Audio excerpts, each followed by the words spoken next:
Now let's get the latest on those 5 Taliban leaders who were traded for Bergdahl. They're now in Qatar, and ABC's chief investigative correspondent Brian Ross is on their trail with more on how they are living now and what happens next. Good morning, Brian. Good morning, George. It's been a week now since the 5 senior Taliban leaders arrived here for what is, in effect, a year-long all-expenses-paid vacation for them and their extended families in the midst of luxury in this tiny, prosperous Gulf Coast country. Government officials say the former detainees are free to travel wherever they like in Qatar, a country with the highest per capita income in the world and the 5-star hotels and other trappings of wealth and prosperity to prove it. Since their arrival to a hero's welcome 7 days ago, the 5 former detainees have been kept hidden from view by the Qatar government and told not to talk with any reporters. The Taliban operate here out of a villa in an upscale residential area, and as part of the deal, Qatar will provide the 5 men with their own well-protected villas where they'll be free to talk or meet with whomever they like. The Qatar government says it will closely monitor all of their communications and movements. And in a statement over the weekend, their first, the 5 men said they will comply with the agreement not to return to Afghanistan or the battlefield over the next year. But of course, they'll be free to do just that in only 51 weeks from now. George? Okay, Brian, thanks. Lots of questions now for the chair of the House Intelligence Committee, Mike Rogers. He joins us now. And Congressman, thank you so much for joining us this morning. Let's begin with those 5 Taliban leaders in Qatar right now. You've seen the intelligence on these 5 men. What's your sense of what they'll do after this year is up? Well, and we're not even sure they'll wait a year. Their real value in the next 51 weeks is propaganda by the Taliban, and we've already seen that start. So they can meet with Taliban political leaders in Qatar. They can have family members travel to Qatar and back to Pakistan and Afghanistan. And we believe that's certainly an opportunity for a courier network to get them prepared for what's next. I don't think you'll see any operational activity right now by them. They're smart enough to know better, but it allows them to prepare for what's next. And that's going to be join the fight against what Americans are left in Afghanistan in 51 weeks. You're convinced of that? I am convinced, absolutely convinced of that. We've already seen both in their rhetoric and their actions, and certainly the information that we see coming out of the Taliban, including the Haqqani network in Pakistan, would suggest that's absolutely going to happen. Maybe not all 5, but I do believe 3 for sure, likely 4, and that 5th one is on the fence, but I will probably play some role in active. But is there anything we can do to prevent that? Well, unfortunately, the deal is done, and that's what is the problem here. And I think here's one thing about this, George. The focus has all been, is one soldier worth it, not worth it? I think that completely misses the problem here. This is a huge regional and geopolitical problem for the United States moving forward. Hostages are now currency in this war on terror. That's always dangerous for both diplomats, aid workers, soldiers in the battlefield. But secondly, think about what happened in the last week. America said, we're leaving in 2016 completely. We negotiated with the terrorist Haqqani network. Oh, and by the way, this happened before the election even occurred.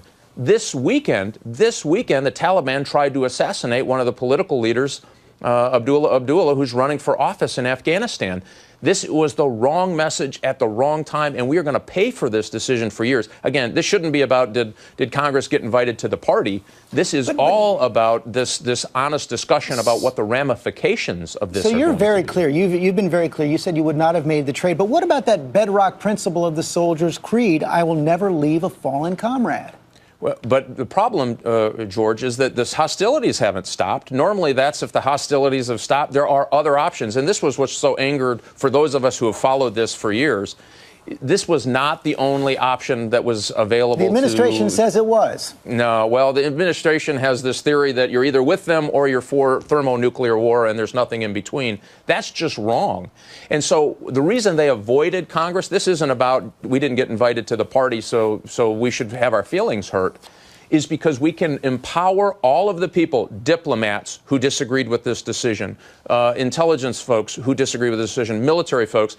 That voice never got heard in the final discussions leading up to this deal. That's why you engage with Congress. We can empower those voices. We can get those questions asked so you don't make a mistake that actually might jeopardize diplomats, aid workers, and soldiers as we move forward. And that's what my fear is as we move forward. If Bowe Bergdahl had been captured during a battle, would you still be opposed to this deal? Yes, I would, because we haven't used all the options that are afforded to us. Remember, he was in Pakistan, not all that far, we believe, from an ISI and their intelligence service and military outpost. So now there's two other, an American and her husband's Canadian, we believe is in Pakistan. Bergdahl was in Pakistan, certainly Osama bin Laden, Pakistan. You get a reoccurring theme here.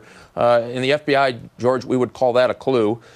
This is a problem and a place to start. We never went at Pakistan with any level of pressure to say, you're going to have to help us solve this problem. None of that happened. There were other options on the table, many still classified, that never even rose to the level of discussion. I think that's the problem. Remember, it's not just getting the soldier out, and we're glad and happy for the family. That's great. But it's a bigger ramification of what this trade means to Afghans that we've asked to risk their lives trying to free that country of the Taliban, including women. Excuse me. What should happen with Bergdahl now? If he's been found to have deserted, should he be punished, or has he already paid the price? Well, I think that the Department of Defense needs to do a very thorough investigation. Obviously, those soldiers are very, very concerned and upset by it, and if their account is true, they should be. You jeopardize other soldiers when you walk away from your post, period, and end of story. And that's a serious, serious matter in a combat zone. But it needs to be thoroughly investigated by Department of Defense. The administration trying to change the narrative through these anonymous or leaks to the paper about what the deal was and wasn't, none of which I found credible, by the way, needs to stop. They just should stop all of that. We ought to have a full discussion right now about the policy implications, broader implications that have just occurred. Final question. Lindsey Graham has raised the prospect of impeachment if President Obama releases more Guantanamo prisoners without approval from Congress. Should impeachment be on the table? Well, again, that's a long way down this road. And the most disturbing part about this, George, is that in 2011, their answers to the questions about for a bipartisan opposition to this trade, by the way, was a whole series of things that had to happen. And one of them struck me, and it was really by the Secretary of State at that time, Hillary Clinton, said that if all of our conditions aren't met, then none of them will be met. And it was conditions like renouncing violence, adhering to the Afghan Constitution, and making sure that women are treated fairly in Afghanistan. We got none of that. I think that's where we ought to focus right now. We have made a serious, serious geopolitical mistake. We've empowered the Taliban. The one thing that they wanted more than anything, George, was recognition from the U.S. government so they can use that to propagandize against areas that are unsecure still in Afghanistan. They got all of that. So that's where we need to focus. We need to unwind this thing and try to fix it before we start, I think, hanging scalps on a pole. This is as serious as I've seen it, and we need to work through these issues.